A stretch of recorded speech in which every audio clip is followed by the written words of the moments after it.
DM साहब को ज्ञापन देना है? जी, मैं डीएम साहब के पास अपनी फरियाद लेकर के आई हूँ कि रोज प्रतिदिन मुझे मानसिक रूप से टार्चर किया जा रहा है। मेरे परिवार के खिलाफ में षड्यंत्र रचा जा रहा है, मेरे खिलाफ में षड्यंत्र रचा जा रहा है।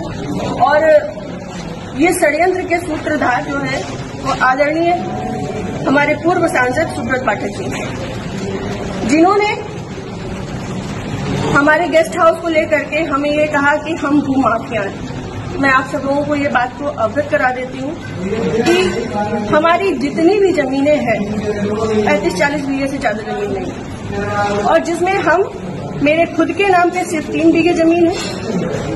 और 3 बीघे जमीन वाली महिला कैसे भू माफिया हो सकती है? और 35-40 बीघे की जमीन में हम मेरे ससुर साहब, मेरी सासू माँ, मेरे हस्बैंड और मेरे देवर देवरानी 6 लोग आते हैं। इतनी सी जमीन में कैसे लोग भू माफिया हो जाते हैं? जो ये बड़ा उससे कह रहे हैं कि चपुन्ना के भू माफिया। और रही बात मेरे गेस्ट हाउस की, राधा रानी गेस्ट हाउस की, तो आज इन्हें ये पर लग रहा है कि वो हमने सरकारी भूमि में बनाया है, अवैध जमीन पे कब्जा किया है। तब क्यों नहीं लग रहा था जब 5 साल से उसी में दावतें खा रहे थे, भारतीय जनता पार्टी की मीटिंगें कर रहे थे, हमारा पैसा खर्च करवा रहे थे, रोज मीटिंगें हो रही थी, तब क्यों नहीं ये आपको लगा था? आप पूर्व सांसद के ऊपर एक आरोप लगा रहे हैं। बिल्कुल, आप भी बीजेपी के कार्यकर्ता? मैं बीजेपी की कार्यकर्ता हूँ और बीजेपी में ही काम करती हूँ शुरू से लेके लास्ट तक, जब तक मेरा जीवन मुझे अलाउ करेगा, जब तक ये कन्नौज के नेता मुझे सहज भारतीय जनता पार्टी में रहने देंगे, तब तक मैं भारतीय जनता पार्टी की ही सदस्य हूँ। पार्टी में आपने उच्च पद पे लोगों से शिकायत की है? मैंने ये इस विषय के बारे में यहाँ से लेकर प्रदेश अध्यक्ष तक को सबको सारी बातें पता है, और आज से नहीं पता है, ये पिछले 2 सालों से पता है।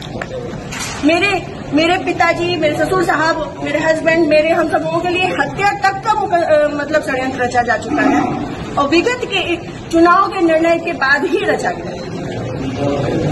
पिछली 4 जून को रिजल्ट आया है, पिछली 3 जून को ये हमारे गांव गए थे। हमारे गांव जाकर के इन्होंने, हमारे राइवल्स हैं जो, उनके घर जाकर के इन्होंने 2 घंटे की बैठक रखी जिसमें षड्यंत्र रचा गया।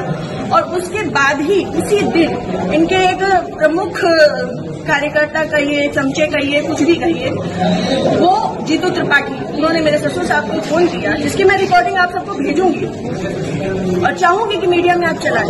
उन्होंने मेरे ससुर साहब को धमकी दी कि अगर चपुन्ना चुनाव नहीं जीता तो आपको 4 तारीख के बाद देख लिया जाएगा।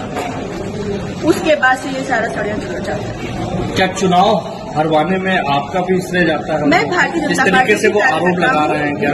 वो कुछ भी कहे, वो तो ये भी कह रहे हैं कि भाई नया जनता पार्टी ने 20 लाख रुपए ले लिए थे सपा से।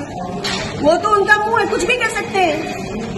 पर मैं भारतीय जनता पार्टी की कार्यकर्ता हूँ, और सभी लोग सोशल मीडिया जानते हैं, चलाते हैं, सभी लोग मेरी आईडी में देख सकते हैं कि मैंने किस तरीके से काम किया है। मैं सुब्रत पाठक के लिए काम नहीं करती, मैं भारतीय जनता पार्टी के लिए काम करती हूँ।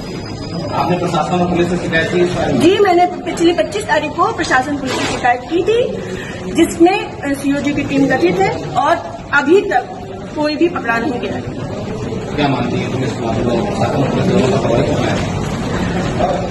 संभवतः हो सकता है, क्योंकि जिस हिसाब से अब दिन बीतते जा रहे हैं तो मेरा भी सब्र का पैमाना टूटता जा रहा है, और मुझे, मेरे परिवार को बहुत ज्यादा खतरा है इन लोगों से जो हमारे दुश्मन हैं। क्योंकि सुब्रत पाठक जी ने, हमारे जो राइवल्स हैं, सभी आजीवन कारावास के मुजरिम हैं। सभी आजीवन कारावास के मुजरिम हैं। मैंने इसमें लिख के भी दिया है, संदीप तिवारी, प्रदीप तिवारी, मनोज अग्निहोत्री, ये बलात्कारी केस के और आजीवन कारावास, गैंगस्टर, इन पे सब तरीके की धाराएं लग चुकी हैं ऐसे लोगों के साथ में। और जिसको इन्होंने हम लोगों की सुपारी दी है, अखिलेश यादव उर्फ छक्की, वो इनके, हाँ, यहाँ ठटिया का ही निवासी है, गांव झुआ।